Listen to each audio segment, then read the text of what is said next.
सांगोड आसा प्लीज तुम्ही भुरग्यांक आणि तशेंच जाणट्यांक आणि तुमचे सगळ्यांचे जिवाक सांबाळात कारण आता सांगोडाच्यान दोग तीग जाण मातशे उदकान पडिल्ले आसा आनी प्लीज आपल्या जिवाक खंय त्रास जावपाक जायना काळजी घेयात आणि लक्ष दियात.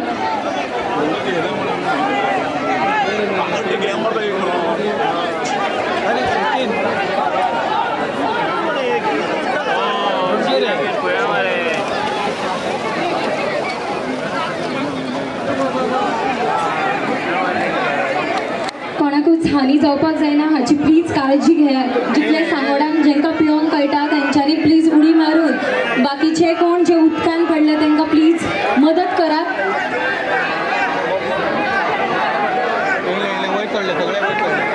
आणि प्लीज जेंकां पिवंक कळटा तेंच्यांनी प्लीज एकदां उडी मारून पळयात की कोण जर भितर उरला जाल्यार कारण